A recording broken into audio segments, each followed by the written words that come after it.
तो गाइज़ आज का हमारा लेक्चर इलेक्ट्रिसिटी लेक्चर नंबर 4। आज के इस लेक्चर में हम बात करेंगे सबसे पहले कॉम्बिनेशन ऑफ रेजिस्टेंस, जिसके हमारे 2 मेथड्स होते हैं कंबाइन करने की। Number first series combination and number second parallel combination of resistance. साथ में बात करेंगे कि किसी भी कंडक्टर के अंदर जब हम इलेक्ट्रिक करंट फ्लो करते हैं तो उसके अंदर से हीट प्रोड्यूस होती है। वो हीट हमारी, या कह सकते हैं उसका क्या फॉर्मूला होने वाला है, उसको ड्राइव करेंगे। साथ में आज हम कवर करेंगे जूल्स लॉ ऑफ हीटिंग, जो कि बोर्ड एग्जाम के लिए काफ़ी इंपॉर्टेंट टॉपिक बन जाते हैं। तो सबसे पहला टॉपिक है हमारा कॉम्बिनेशन ऑफ रेजिस्टेंस। तो गाइस साथ में अगर बात करें, इससे पहले हमारे इलेक्ट्रिसिटी के 3 लेक्चर कंप्लीट हो चुके हैं। अगर आपने वो लेक्चर नहीं देखे तो आप उनको वॉच कर सकते हो। सबसे पहला टॉपिक है बच्चों हमारा कॉम्बिनेशन ऑफ रेजिस्टेंस। अगर बात करें कॉम्बिनेशन ऑफ रेजिस्टेंस, इसको कंबाइन करने के हमारे 2 मेथड होते हैं इसको कंबाइन करने के। नंबर फर्स्ट अगर बात करें series combination of resistance. Series combination में क्या होता है, इसमें हमारा एक रेजिस्टेंस दूसरे रेजिस्टेंस से कंबाइन होता है, या बात करें जैसे कि R1, R2, R3 हमारे 3 रेजिस्टेंस हैं, ये आपस में एक दूसरे से कंबाइन है। इस तरीके का अगर हमारा कॉम्बिनेशन होता है तो बच्चों बन जाता है सीरीज कॉम्बिनेशन ऑफ रेजिस्टेंस। इस कॉम्बिनेशन में हमारा इलेक्ट्रिक करंट सेम होता है और पोटेंशियल डिफरेंस जो कि यहाँ पे डिफरेंट होने वाला है। तो आपको पॉइंट याद रखना है कि सीरीज कॉम्बिनेशन ऑफ रेजिस्टेंस, इसमें हमारा इलेक्ट्रिक करंट जो कि सेम होता है। अगर बात करें what is series combination, when 2 और more resistor are connected one after the other. इसमें क्या होता है, एक या एक से ज़्यादा रजिस्टर आपस में कंबाइन रहते हैं, एक दूसरे से कनेक्ट रहते हैं। इस तरीके का कॉम्बिनेशन बच्चों हमारा बन जाता है सीरीज कॉम्बिनेशन ऑफ रेजिस्टेंस या रजिस्टर। इस तरीके का कॉम्बिनेशन बच्चों हमारा बन जाता है series combination. In this combination of resistance the electric current remains the same. इस कॉम्बिनेशन में इलेक्ट्रिक करंट बच्चों हमारा होता है सेम। ये हमारी फिगर है जो कि एग्ज़ाम में बनानी होती है। सबसे पहला रेजिस्टेंस R1, उसके बाद R2, फिर उसके बाद R3। अगर बात करें पोटेंशियल डिफरेंस की, पहले वाले में V1, दूसरे वाले में V2 और तीसरे वाले में V3। अगर बात करें इलेक्ट्रिक करंट की तो बच्चों जो कि होने वाला है हमारा I, या तो आप इसको मान सकते हो कैपिटल I या स्मॉल I। अगर बात करें पोटेंशियल डिफरेंस की, V1, V2, V3, resistance R1, R2, R3 and electric current which is I, जो कि हमारा सेम होता है किसमें, सीरीज कॉम्बिनेशन ऑफ रेजिस्टेंस में। अगर बात करें डेरिवेशन की तो गाइज आप साथ में इसका स्क्रीनशॉट लेते रहना ताकि आपको आसानी हो जाए इसको नोट करने में। अगर बात करें अकॉर्डिंग टू ओम्स लॉ, तो बच्चों हमने लेक्चर नंबर फर्स्ट में बात की ओम्स लॉ की, जिसमें से हमारा फॉर्मूला आता है V बराबर IR। तो बच्चों हमने लेक्चर नंबर फर्स्ट में बात की ओम्स लॉ, जो कि बराबर होता है V equals to IR।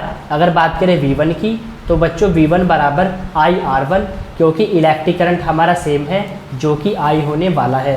V1 equals to IR1, V2 जो कि बराबर आएगा IR2, V3 जो कि बराबर आएगा IR3। अगर बात करें resultant potential difference, V equals to V1 plus V2 plus V3। अगर यहाँ से वैल्यू रख दे सिंपली V जो कि बराबर है बच्चों हमारा IR, तो V equals to IR। V1 की वैल्यू IR1, V2 की वैल्यू IR2, V3 की वैल्यू IR3।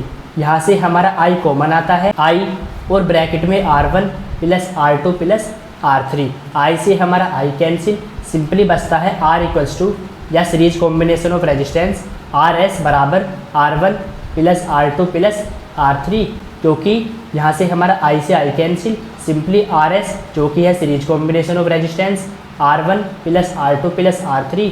और बच्चों ये हमारा फॉर्मूला होता है सीरीज कॉम्बिनेशन का, RS equals to R1 plus R2 plus R3 plus dot dot dot, जितने भी हमारे रेजिस्टेंस होते हैं उसको हम इस तरीके से ऐड करते हुए चले जाते हैं। तो गाइज ये था हमारा सीरीज कॉम्बिनेशन ऑफ रेजिस्टेंस। ये हमने बात की सीरीज कॉम्बिनेशन जिसमें हमारा इलेक्ट्रिक करंट होता है सेम। हमने बात की डेरिवेशन की, किस तरीके से हमारे सीरीज कॉम्बिनेशन का फॉर्मूला ड्राइव होता है, जो कि बोर्ड एग्जाम के लिए काफ़ी इंपॉर्टेंट बन जाता है। तो गाइज साथ में आप इसका स्क्रीनशॉट लेते रहना ताकि आप इसको आसानी से नोट कर सको। इसके बाद है हमारा number second parallel combination of resistance. अगर बात करें पैरेलल कॉम्बिनेशन ऑफ रेजिस्टेंस तो इसमें हमारा क्या होता है, पैरेलल कॉम्बिनेशन ऑफ रेजिस्टेंस सबसे पहले इसमें हमारा पोटेंशियल डिफरेंस बच्चों होता है सेम। सीरीज में हमारा इलेक्ट्रिक करंट सेम होता है, लेकिन पैरेलल में बच्चों हमारा पोटेंशियल डिफरेंस होता है सेम। अगर बात करें डेफिनेशन की, सबसे पहले when the resistors one end is connected to one point and other point is connected to other end then this arrangement is called parallel combination of resistance या resistor. तो बच्चों इसमें क्या होता है, जो हमारा रेजिस्टेंस होता है उसका एक एंड कनेक्ट होता है हमारा ए पॉइंट से और उसका दूसरा एंड कनेक्ट होता है बच्चों बी पॉइंट से या सेकंड पॉइंट से। तो इसमें हमारा क्या होता है, number second parallel combination of resistance, सबसे पहले इसमें हमारा पोटेंशियल डिफरेंस जो कि सेम होता है और इलेक्ट्रिक करंट जो कि डिफरेंट होता है। इस कॉम्बिनेशन में हमारा क्या होता है, एक रेजिस्टेंस जिसका पहला पॉइंट जो कि कनेक्ट होता है एक पॉइंट से और उसका एंड पॉइंट जो कि कनेक्ट होता है दूसरे पॉइंट से। ऐसे ही हमारा दूसरा रेजिस्टेंस जिसका एक पॉइंट कनेक्ट है ए पॉइंट से और दूसरा पॉइंट बी पॉइंट से। ऐसे ही तीसरा एंड सो ऑन। ये कॉम्बिनेशन बच्चों हमारा बन जाता है पैरेलल कॉम्बिनेशन। इसमें हमारा पोटेंशियल डिफरेंस बच्चों जो कि होता है सेम और इलेक्ट्रिक करंट जो कि होता है I1, I2, I3 या डिफरेंट होता है और पोटेंशियल डिफरेंस यहाँ पे लेने वाले हैं V। अगर बात करें डेरिवेशन की, simply derivation according to Ohm's law बच्चों हमारा फॉर्मूला होता है V इक्वल्स टू IR। यहाँ से निकालने वाले हैं I की वैल्यू, I बराबर V upon R। Simply I1 जो कि बराबर आएगा V अपॉन R1, I2 जो कि बराबर आता है V अपॉन R2, I3 जो कि आता है V upon R3। Resultant electric current I equals to I1 plus I2 plus I3। Values put करते हैं सिंपली, I की value V upon R, I1 की वैल्यू V अपॉन R1, इसके बाद I2 की value V upon R2, I3 की value V upon R3। Common लेते हैं V से V कैंसिल, सिंपली आता है 1 अपॉन R। तो बच्चों सिंपली 1 अपॉन RP, P का मीन्स पैरेलल कॉम्बिनेशन। फॉर्मूला आता है 1 upon R1 plus 1 upon R2 plus 1 upon R3 जो कि होता है parallel combination of resistance. Parallel में हमारे अपॉन में आते हैं और सीरीज में सिंपली ऐड हो जाते हैं। तो बच्चों ये थी हमारी पैरेलल कॉम्बिनेशन ऑफ रेजिस्टेंस जिसकी डेरिवेशन एग्जाम में पूछ ली जाती है और काफ़ी इंपॉर्टेंट डेरिवेशन बन जाती है। तो बच्चों पहले आप लोग इसका स्क्रीनशॉट, फिर इसके बाद हम बात करेंगे नेक्स्ट टॉपिक की जो कि है हीटिंग इफेक्ट ऑफ करंट।